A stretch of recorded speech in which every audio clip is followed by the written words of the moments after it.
எங்கேயும் எப்போதும் அந்த பஸ் வந்து இങ്ങനെ இடிக்கவோ அவங்க ஆகிட்டாங்க. ரியல் அவரு கேஸ் சிலிண்டர்ஸ் போட்டுதான் அது இங்க அங்க ஒரு பிரஷர் கொடுத்துதான் இடிச்சாங்க. அது இடிச்ச உடனே அவங்க வந்து ரொம்ப இமோஷனல் ஆயிட்டேன். நீங்க வந்து பக்கத்துல உட்கார்ந்துடணும் வாட்சன் கடவுள்கிட்ட. ஆமா, அவரு ஆக்சுவலி செட்டில்டு அப்படிதான் இருந்தேன். யார் என்னோட பேரு அந்த மாதிரி எல்லாமே தேடிட்டே இருக்காங்க அவங்க. இது இல்லையே யாரு அந்த மாதிரி. அதுக்கப்புறம் நான் பஸ்ல ஏறும்போது ஓகே எனக்கு ஓகே அந்த மாதிரி. ஃபிலிம் லைன் எப்படின்னா உங்க லக்கு ரொம்ப இருக்கணும், ரொம்ப பேக்ரவுண்ட் இருக்கணும். ஸ்ட்ரகிள் பண்ணிட்டே இருக்கேன் இது வரைக்கும். Still struggling. உங்களுக்கு சர்ப்ரைசிங்கா இப்போ ஒரு ஆடியோ ஒன்று வந்திருக்கு. முருகதாஸ் சாரோட டைரக்ஷன்ல துப்பாக்கி பண்ணணும்னு தெரிஞ்சிருச்சு. அவங்க சொன்னாங்க உன்னோட ஃபேஸ் வந்து விஜய் சாரோட நல்ல சிமிலாரிட்டி இருக்கு, சிஸ்டர் ரோல் உங்களுக்கு சூட் ஆகும். குறைந்த விலை நிறைந்த தரம், தங்கள் தேவைகள் அனைத்தும் ஒரே இடத்தில். ஜெயச்சந்திரன். ரெட் நோட் வியூவர்ஸ் எல்லாருக்கும் வணக்கம், நமஸ்காரம், ஹாய் ஹலோ. நான் கௌதம். இன்னைக்கு இந்த பியூட்டிஃபுல் கான்வர்சேஷன் யார் இருப்பது அப்படின்னா பியூட்டிஃபுல் ஆக்ட்ரஸ் தீப்தி நம்பியார் நம்ம கூட இருக்காங்க. ஹாய். ஹலோ. வணக்கம். Welcome to Tamil Nadu. நல்லா இருக்கீங்களா மேம்? நல்லா இருக்கேன். எனக்கு உங்களோட அந்த ஆரம்ப காலகட்ட சினிமா ஸ்டார்டிங் ஸ்டேஜ்ல இருந்து சினிமா கெரியர் இருக்குல்ல, அதை பத்தி பேசணும்னு. ஆக்சுவலா வந்து நான் காலேஜ் பூனா, பிறந்து வளர்ந்த எல்லாமே பூனே தான், மகாராஷ்டிரா. ஒரு 1.5 year as ஆங்கர் நீங்க பண்ற மாதிரி இந்த வேலை தான் பண்ணேன். ஒரு ப்ரொடியூசர் இருக்காங்க, அவரு சொன்னேன் கி தமிழ் ஒரு பட்டாள மூவின்னு சொல்லி ஒரு ஆடிஷன் போயிட்டு இருக்கேன் தமிழ்ல. ஸோ நான் நினைச்சேன் எப்படி தமிழ் எல்லாமே பேசுவேன், மலையாளம் மாதிரி தான், நீங்க போங்க ஆடிஷன் கொடுக்குங்க. ஸோ நான் அந்த ஒரு கியூரியாசிட்டிக்காக சென்னையில வந்து ஃபர்ஸ்ட் டைம் லைஃப்ல. நான் அந்த டைம்ல நான் கொச்சியில தான் ஃபார் த ஆங்கரிங் ஒர்க். அப்புறம் வந்து என்னோட போட்டோஸ் இங்க சம் மேனேஜர் அந்த மாதிரி எல்லாமே. அப்போ வந்து எங்கேயோ அப்போதுக்கு ஒரு ஆடிஷன் கால் வந்தாங்க. அது மேஆர் முருகதாஸ் சார் ப்ரொடக்ஷன். ஆடிஷன் கொடுக்கணும்னு சொன்னேன். ஸோ எங்கேயோ அப்போதும் நான் போனேன், முருகதாஸ் சார் ஆஃபீஸ் போனேன். அப்புறம் அவங்க ஆடிஷன் கூப்பிடுவாங்க, அந்த ஆடிஷன் எல்லாமே கொடுத்தாச்சு. ஓகே பர்ஃபெக்ட், நீங்க அந்த ரோலுக்கு ஓகே. அந்த எங்கேயோ எப்போதும் பண்ணேன். அதுக்கப்புறம் முருகதாஸ் சாரோட டைரக்ஷன்ல துப்பாக்கி பண்ணணும்னு தெரிஞ்சிருச்சு. ஸோ அவங்க சொன்னாங்க உன்னோட ஃபேஸ் வந்து விஜய் சாரோட நல்ல சிமிலாரிட்டி இருக்கு, சிஸ்டர் ரோல் உங்களுக்கு சூட் ஆகும். ஸோ நீங்க பாம்பேல வந்து ஆடிஷன் கொடுத்தேன், அந்த பாம்பேல தான் அதோட ஷூட்டிங் எல்லாம். ஸோ பூனாயில் நான் இருந்தேன். ஸோ பூனாயின்னு பாம்பே போயிட்டு அந்த ஆடிஷன் எல்லாமே கொடுத்தாங்க.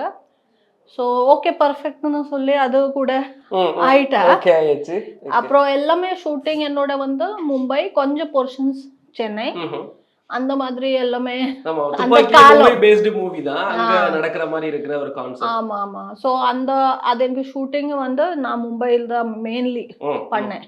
சோ இந்த மாதிரி ஒரு ஜர்னி இருந்தது எனக்கு. எங்கேயும் எப்போதும் அது வந்து என்னன்னா, இப்ப வரைக்குமே நாங்க பஸ்ல போகும்போது உங்களோட மெமரிஸ் தான் ஞாபகம் வரும். இந்த மாதிரி ஒரு அழகான தீப்தி மாதிரி ஒரு அழகான பொண்ணு பக்கத்து சீட்ல உட்காரணும். ஆனா ஒரு பழைய தாத்தா தான், அங்கிள், கிராண்ட்பா தான் உட்காருவாங்க. சோ அந்த டைம்ல உங்களுக்கு எப்படி இருந்தது ரிசப்ஷன்? ஏன்னா உங்களோட போர்ஷன்ஸ் இப்போ வரைக்கும் மறக்க முடியாது. ஒரு பியூட்டிஃபுல் ஒரு சீன் எங்கேயுமே எப்போதும் இல்ல, அந்த சீட்ல நீங்க வந்து பக்கத்துல உட்காந்துடணும்னு வாட்சன் கடவுள்கிட்ட. ஆமா, அவரு ஆக்சுவலி செட்டில்டு அப்படிதான் இருந்தேன். யார் என்னோட பேரு அந்த மாதிரி எல்லாமே தேடிட்டே இருக்காங்க அவங்க. இது இல்லையே யாரு அந்த மாதிரி. அதுக்கப்புறம் நான் பஸ்ல ஏறும்போது ஓகே எனக்கு ஓகே அந்த மாதிரி சொன்னாங்க.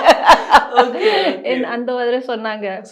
எனக்கு ஆக்சுவலா அந்த ரிசப்ஷன் எனக்கு தெரியாது என்ன ரிசப்ஷன், ஏன்னா நான் இங்க இல்ல, முடிச்சுட்டு போயாச்சு. அப்ப வட்சன் நிறைய சொல்லிட்டு இருக்கேன், அந்த மாதிரி ரிசப்ஷன், இந்த மாதிரி ரிசப்ஷன், என்னோட ஃப்ரெண்ட்ஸ் கேட்டுட்டு இருக்கேன், அது இது எல்லாமே. ஸோ அந்த ரிசப்ஷன் நான் அவர் த்ரூ தான் நான் எனக்கு தெரிய முடியும்.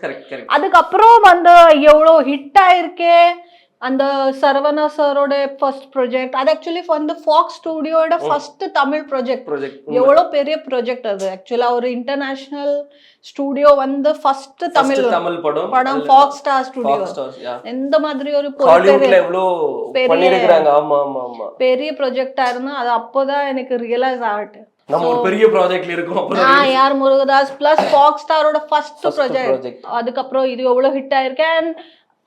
ஹிட் ஆகணும். ஏன்னா அப்போ அந்த டிரெக்டருக்கு ஃபர்ஸ்ட் ப்ராஜெக்ட் அதெல்லாமே ரொம்ப இம்பார்ட்டன்ட். அந்த பஸ் வந்து இങ്ങനെ இடிக்கவோ அவங்க ஆகிட்டாங்க.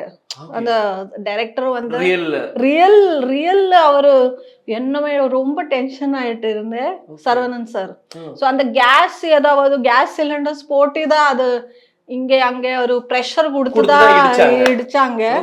சோ அது இடிச்ச உடனே அவங்க வந்து ரொம்ப இமோஷனல் ஆயிட்டேன் சரவணன் சார். ஆக்சுவலா நீங்க ஸ்பாட்ல தான் இருந்தீங்களா அந்த இடிக்கும் போதெல்லாம்? இல்ல நான் ஸ்பாட்ல இல்ல. நான் நெக்ஸ்ட் டே தான் நான் போனேன். சோ அந்த மாதிரி ஒரு நான் என்னோட காமிச்சேன் அந்த இது இப்படியேதான் எடுத்து இருக்கேன் மேக்கிங் காமிச்சாரு. அவங்க கிரை பண்ணிட்டு இருக்கேன் அந்த மாதிரி. அது ஒரு பர்சனல் அட்டாக் மாதிரி ஃபீல் ஆயிருக்கும்ல. இப்போ வரைக்கும் பண்ண படங்கள் எல்லாமே மெமோரிஸ்ல இருக்கு. அந்த மாதிரியான ஒரு குட் ஃபிலிம்ஸ் தான் வந்து நீங்க வந்து உங்க கெரியர்ல வந்து பண்ணிருக்கீங்க. ரொம்ப சூஸியா இருந்திருக்கீங்க.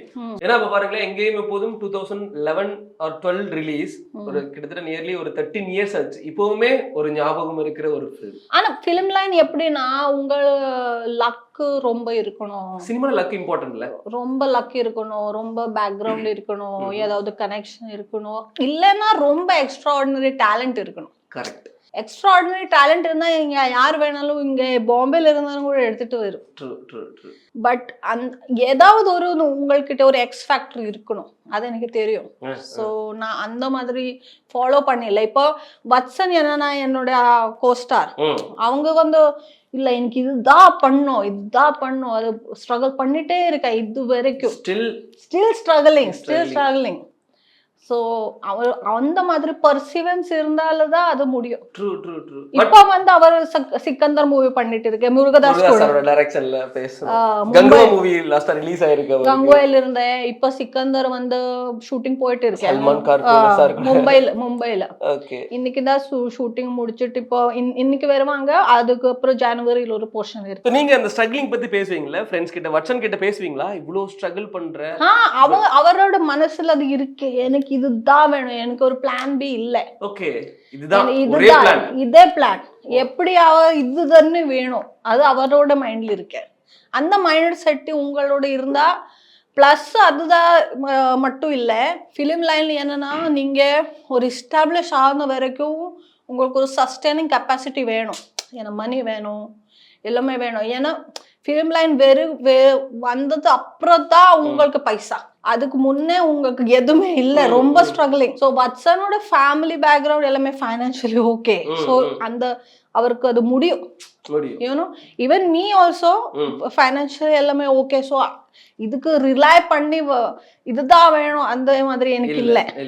ஸோ அந்த சினிமா வந்து ஒரு வாட்டி எஸ்டாப்ளிஷ் ஆனா உங்களுக்கு ஃபைனான்சியல் கிடைக்கும். அதுக்கு முன்னாடி அதுல எதுவுமே இல்லை, ஒரு கேரண்டியும் இல்லை. இப்படி காசு வரும் இப்படி போயிடும், வருமா இல்லையாவது கூட தெரியாது. லாஸ்ட் செக் உங்களுக்கு கிடைக்குமா இல்லையாவது தெரியாது. உங்களுக்கு சர்ப்ரைசிங்கா இப்போ ஒரு ஆடியோ ஒன்று வந்திருக்கு. அப்படியா?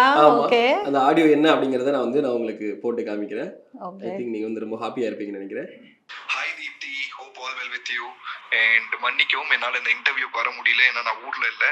And thank you first of all. ஏன்னா நீ எங்கேயுமே எப்போதும் எனக்கு பேரா நடிச்சதுனால தான் அந்த ரோல் அவ்வளோ பியூட்டிஃபுல்லாக ஒர்க் ஆச்சு. ஸோ அதுக்கான முக்கியமான கிரெடிட் சரவணன் சரோட ரைட்டிங்க்கும் நீ எனக்கு பேரா நடிச்சதுக்கும் I forever grateful to you for that. And thank you for being that amazing co-star. And hoping to see you soon. Happiest New Year, Deepthi. Have an amazing life and take care.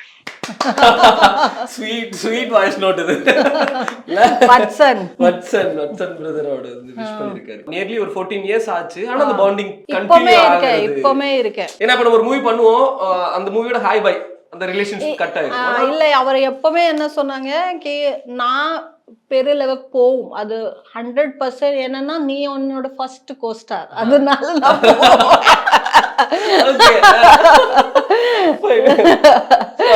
அவர் என்கிட்ட என்ன சொன்னா, நான் இருக்கேன் ஆக்சுவலா சென்னையில, நான் உன் கூட இன்டர்வியூ கொடுக்க மாட்டேன். நான் சொல்றேன், ஏன் நீ உன் கூட இருந்தா எல்லா ஆடியன்ஸ் உங்களை பாத்துக்கிட்டு